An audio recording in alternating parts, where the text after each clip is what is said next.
हम सब ने रॉकेट और सैटेलाइट के बारे में सुना है कि रॉकेट स्पेस में जाती है और सैटेलाइट भी, पर दोनों में क्या अंतर है? रॉकेट का स्पेस में क्या काम होता है, सैटेलाइट का क्या काम होता है, रॉकेट इंजन क्या है, जेट इंजन क्या है? तो चलिए दोस्तों, हम इन सभी चीजों को आसान तरीके से समझते हैं।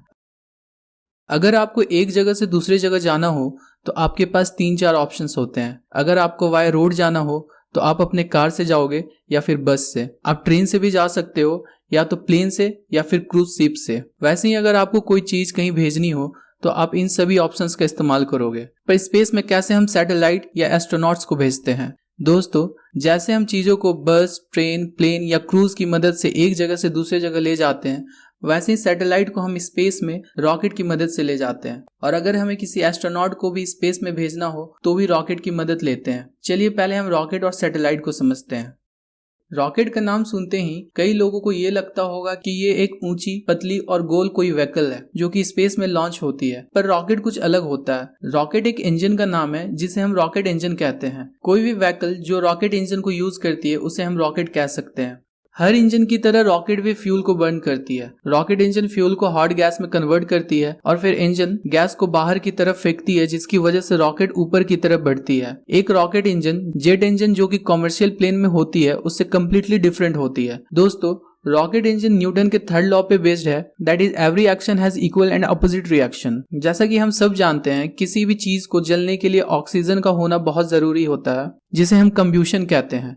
और हम ये भी जानते हैं कि स्पेस में ऑक्सीजन नेग्लिजिबल अमाउंट में है, फिर वहां कंब्यूशन हो ही नहीं सकता। मतलब कोई भी चीज वहां नहीं जल सकती और ना ही फ्यूल। बस दोस्तों, रॉकेट इंजन इसी डेफिनेशन पे बेस्ड है। क्योंकि रॉकेट को स्पेस में जाना होता है जहां हवा नहीं होती है, इसलिए रॉकेट पहले से ही अपने साथ ऑक्सीजन कैरी करता है ताकि फ्यूल को बर्न कर सके। उसे बाहरी एटमोस्फेयर से कोई मतलब नहीं होता। वैसे ही नॉर्मल प्लेन जो कि जेट इंजन यूज करती है, जो कि हमारे एटमोस्फेयर में ही रहकर उड़ान भरती है, उसे फ्यूल बर्न करने के लिए ऑक्सीजन एटमोस्फेयर से ही जाती है। सैटेलाइट का बेसिक मतलब यह है कि कोई भी ऑब्जेक्ट जो अपने से बड़े ऑब्जेक्ट को ऑर्बिट कर रही होती है उसे हम सैटेलाइट कहते हैं। एग्जाम्पल के तौर पर हमारा अर्थ जो कि सन को ऑर्बिट कर रही होती है, वो भी एक सैटेलाइट ही है। वैसी मून भी एक सैटेलाइट है जो कि हमारे अर्थ को ऑर्बिट करता है। आमतौर पर सैटेलाइट वर्ड हम एक मशीन के लिए यूज करते हैं जिसे हम स्पेस में लॉन्च करते हैं, अर्थ या किसी और स्पेस के ऑब्जेक्ट को ऑर्बिट करने के लिए। दोस्तों, अर्थ और मून एक नेचुरल सैटेलाइट है क्योंकि इन्हें हम इंसानों ने नहीं बनाया। और हम जिन सैटेलाइट को स्पेस में लॉन्च करते हैं उन्हें आर्टिफिशियल सैटेलाइट कहते हैं। उनमें से कुछ ऐसे सैटेलाइट होते हैं जो हमारे अर्थ का फोटो लेकर हमें सेंड करते हैं, जिससे हम वेदर और साइक्लोन को प्रेडिक्ट कर सकते हैं। कुछ सैटेलाइट दूसरे प्लैनेट, सन, ब्लैक होल्स और दूसरे गैलेक्सीज की फोटोज लेते हैं, और ये सब पिक्चर्स साइंटिस्ट की सोलर सिस्टम और यूनिवर्स के प्रति समझ को और बढ़ाती है। कुछ सैटेलाइट ऐसे होते हैं जिनकी मदद से हम अपने घर में बैठकर टीवी देख पाते हैं। सैटेलाइट हमारे लिए क्यों जरूरी है? सैटेलाइट हमें अर्थ के बड़े हिस्सों को एक टाइम पर दिखा सकती है। मतलब ये कि सैटेलाइट ज्यादा से ज्यादा डेटा को कम समय में कलेक्ट कर सकती है, जमीन पे पड़े इंस्ट्रूमेंट्स के मुकाबले। सैटेलाइट की मदद से टीवी सिग्नल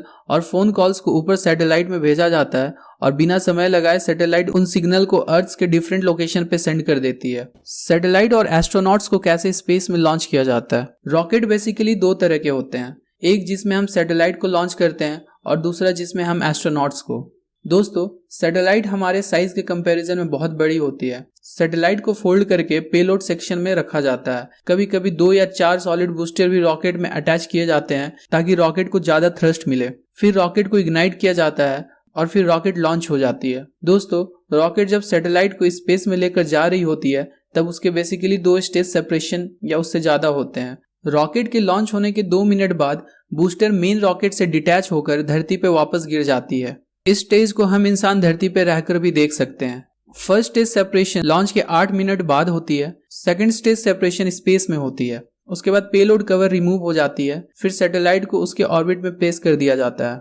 सैटेलाइट में सोलर पैनल लगे होते हैं जो कि सैटेलाइट को एनर्जी प्रोवाइड करती है, जिसकी वजह से साइंटिस्ट उस सैटेलाइट से कनेक्टेड रहते हैं। एस्ट्रोनॉट्स को स्पेस में भेजना काफी मुश्किल होता है एक सैटेलाइट के कंपैरिजन में, क्योंकि मिशन में सबसे ज्यादा इंपॉर्टेंस किसी चीज की होती है तो वो उनकी लाइफ की। एस्ट्रोनॉट्स को क्रू मॉडल में रखा जाता है जो कि रॉकेट के टॉप में होती है, जिसके ऊपर लॉन्च अबॉर्ट सिस्टम होता है। अगर रॉकेट में कोई खराबी आ गई और साइंटिस्ट को ये लगे कि रॉकेट ब्लास्ट होने वाला है, तो ये launch abort system crew model को एस्ट्रोनॉट के साथ पूरे रॉकेट से अलग होकर दूर हो जाती है। और क्रू मॉडल को कहीं सेफ जगह पे ड्रॉप कर देती है, जिसके बाद क्रू मॉडल में लगे हुए पैराशूट खुल जाते हैं और एस्ट्रोनॉट सेफली धरती पे आ जाते हैं। क्रू मॉडल के नीचे अटैच होता है सर्विस मॉडल, जो कि ऑक्सीजन बनाकर एस्ट्रोनॉट्स को सप्लाई करती है और कोर स्टेज के सेपरेशन के बाद बाकी के स्पेसक्राफ्ट को आगे बढ़ाती है। दोस्तों, एक हाइट के बाद लॉन्च अबॉर्ट सिस्टम खुद स्पेसक्राफ्ट से डिटैच हो जाती है। फिर स्पेसक्राफ्ट को इंटरनेशनल स्पेस स्टेशन के ऑर्बिट में प्लेस कर दिया जाता है और इंटरनेशनल स्पेस स्टेशन के साथ डॉक कर दिया जाता है, जिसके बाद क्रू मॉडल में बैठे एस्ट्रोनॉट्स इंटरनेशनल स्पेस स्टेशन में अंदर जाते हैं और रिसर्च करते हैं और इंटरनेशनल स्पेस स्टेशन में पहले से रह रहे एस्ट्रोनॉट्स उसी क्रू मॉडल में बैठकर वापस धरती पर आ जाते हैं। अब आप पूछोगे कि स्पेस से अर्थ में आने वाली अगर हर चीज जल जाती है तो एस्ट्रोनॉट इंटरनेशनल स्पेस स्टेशन से वापस धरती पर कैसे आते हैं? तो दोस्तों, रॉकेट का एकमात्र हिस्सा जो बचा हुआ होता है वो क्रू मॉडल है, जिसमें एस्ट्रोनॉट बैठकर स्पेस में जाते हैं